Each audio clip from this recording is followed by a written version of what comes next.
Pisces, ang pagbasang ito ay para sa lahat. Ito ang iyong work-life balance spread.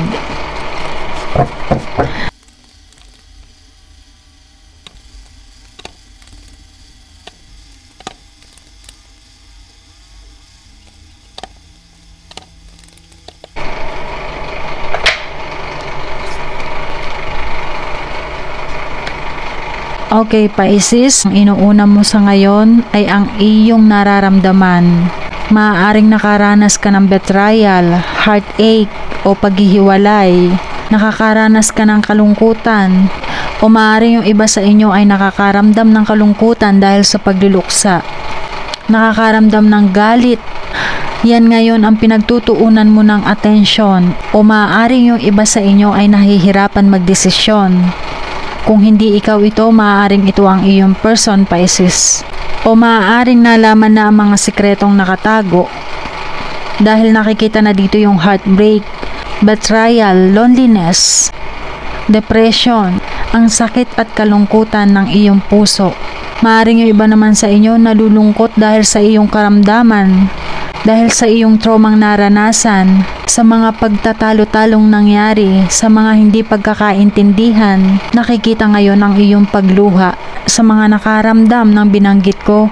Iyan ang inuuna mo ngayon, Pisces. Wala kang ganang gawin ang iba. Maaring yung iba sa inyo humihingi ngayon ng second chance. Maaring yung iba sa inyo ay nagsisisi. Nakapokus ka sa iyong relasyon na hindi mo alam kung ano ang dapat mong gawin. Inuulit ko, Pisces, kung hindi ikaw ito, maaring ang person mo ang nakakaranas nito. Maaring magkabaligtad ang pagbasa. Yung iba sa inyo nakapokus kung ano yung mga hindi magagandang nangyayari sa iyo, katulad ng pagkawala ng iyong trabaho, pagkawala ng iyong mga projects na iyong ine-expect.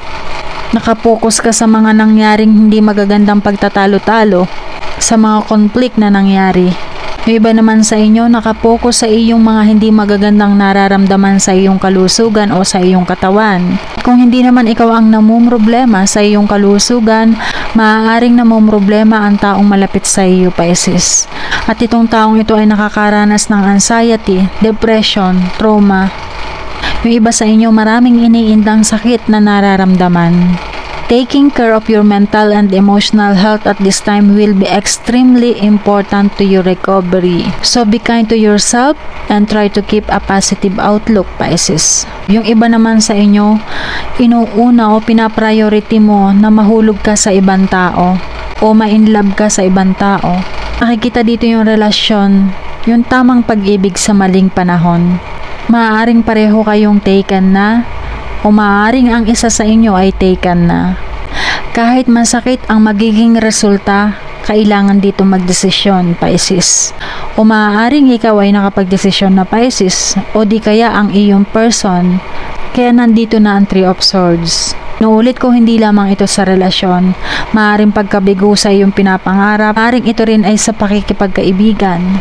Maaaring ito din ay conflict sa iyong pamilya. Maaaring ang heartache na nakikita dito ay dahil sa pagkawala ng isang taong minamahal o importante sa iyo. Pagguho ng iyong mga pinapangarap. Masakit man ang magiging kahihinatnan, Pisces, kinakailangan dito magdesisyon. Dahil sa isang batang-batang romantikong Knight of Cups, Pisces. Dahil malamang ito ay nagpo-propose na sa iyo o sa iyong person. Maaaring yung iba sa inyo, mas malamang sinunod mo ang gusto mo. Ang bagong tinitibok na ng iyong puso, Pisces, ang sinusunod mo ngayon. At nakikita na dito ang proposal, mga offers o invitation. Maaaring nai-inlove ka sa pagkamaalalahanin ng taong ito. Sensitive, peace-loving, gentlemanly behavior. Habang may mga romantic proposal, offers, invitation, celebration na nakikita dito, meron isang taong nasasaktan, Pisces. Yung iba sa inyo mas pinili ang bago kaysa sa dati. Kung ikaw ang nasaktan dito, Pisces, sobrang sakit ng iyong nararamdaman. Halos mapunit ang iyong puso. Pag nakikita ko ang Three of Swords, tagos sa puso ko ito. Sa katauhan kasi ng Knight of Cups, talagang ito ay nakaka-inlove, Pisces. Hindi mo talaga maikakaila na mahuhulog ka talaga sa isang katulad ng Page of Cups. Bukod sa pagiging romantic gentleman pa ang taong ito, ayan ang nakikitang dahilan kung bakit pinapriority mo ngayon ang iyong relasyon, Pisces. At nandito naman ang Page of Swords. Ito yung kailangan ng iyong focus at attention, Pisces. Mag-focus ka kung saan mo gustong simulan ang iyong karir. Kung meron kang inaasahan na balita at ito ay delayed, kailangan mo ng pasensya. Kailangan mo rin dito ng pagtitiis. Kung ikaw ang nakaranas ng kabiguan dito, kailangan mo ng mga bagong ideas. Kailangan mo ng pagpaplano. At syempre, kailangan mo ng bagong inspirasyon, Pisces. Hindi lamang pag-ibig ang pwedeng gawin mong inspirasyon sa iyong pinapangarap. At kailangan din dito ng mahabang pasensya dahil nakikita dito na maaaring magkaroon ng pagtatalo-talo. Mag-focus ka kung gusto mo meron kang simulan na pag-aralan. Kung gusto mo mag-aral muli, doon mo ibaling ang iyong atensyon, Pisces. Kung gusto mong matuto sa isang bagay, nakikita naman dito yung liksi ng iyong pag-iisip. Mabilis kang matuto. I-push mo yan, Pisces. Sa ganyang bagay mo ibuhos ang iyong atensyon ngayon. Bigyan mo ng atensyon yung mga tao na kapaligid sa iyo. Dahan-dahan ka sa pananalita dahil maaaring kahit hindi mo sinasadya ay makasakit ka ng damdamin ng ibang tao, Pisces. Minsan nakikita kang malungkot, minsan nakikita ka naman daldal ka ng daldal. Hindi mo napapansin ikaw ay nagiging insensitive na sa mga tao na kapaligid sa iyo, na siyang laging pinagsisimulan ng mga chismis tungkol sa iyo, Pisces. Isa rin yan sa mga nagiging dahilan kung bakit ka inaayawan, Pisces. Isa din yan sa bigyan mo ng atensyon para maging balanse ka. At sinasabi dito na bakit kailangan ito ang bigyan mo ng atensyon o ng iyong focus. Dahil nandito ang 7 of Pentacles at ang The Emperor. Dahil sinasabi dito, ipagpatuloy mo lamang ang pagtsatsaga, makikita mo ang iyong pinagtsagaan. Dahil nakikita dito ang iyong tagumpay, makakamit mo ito. Unahin mo ang iyong karir, pabayaan mo na ang iyong nasirang relasyon. Unahin mo muna ang iyong karir. Bibigyan ka ng lakas ng The Emperor. O maaaring may taong i-guide ka katulad ng The Emperor. Ito ay isang father figure, Pisces. Maaaring siya ay makatulong sa iyo o maaaring siya ay laging nagbibigay ng advice sa iyo. Makinig ka sa kanya. Hindi siya nagkakamali ng mga ipinapayo sa iyo. Ikaw ay magiging isang successful, Pisces. Kaya kung ano man yung nangyari sa iyong sakit, i-let go mo yun. Unahin mo ang iyong karir.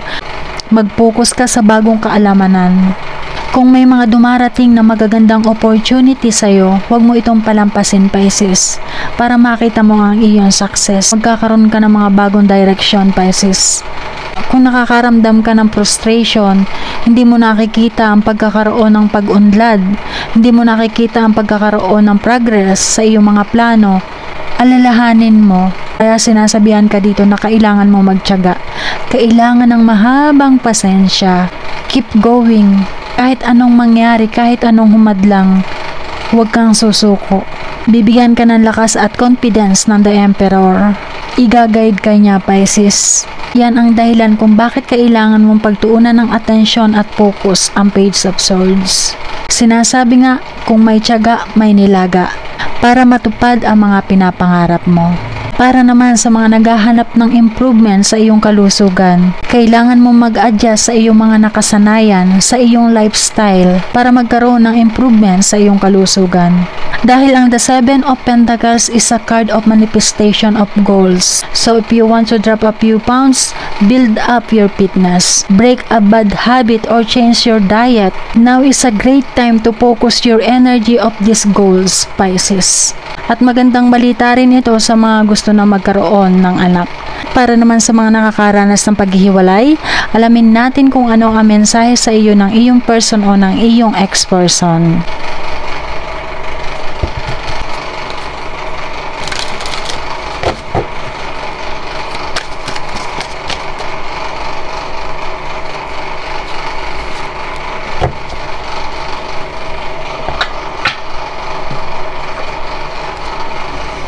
Para sa iba, ito ang kanyang mensahe, Pisces.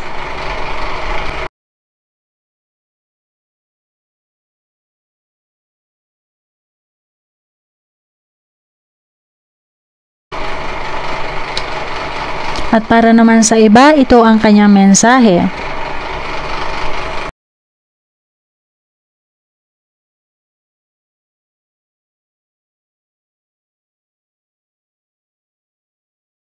Okay? Kayo na ang bahala kung sa palagay mo ito ang mensahe sa iyo ng iyong person, edi ito. At kung ito naman, edi ito. Iyan ngayon ang naging pagbasa mo. Gawin mo lamang itong gabay kung iyong nais. Kita-kits po muli. Number 1 Rashi po para like and subscribe na. Thank you! Bye-bye!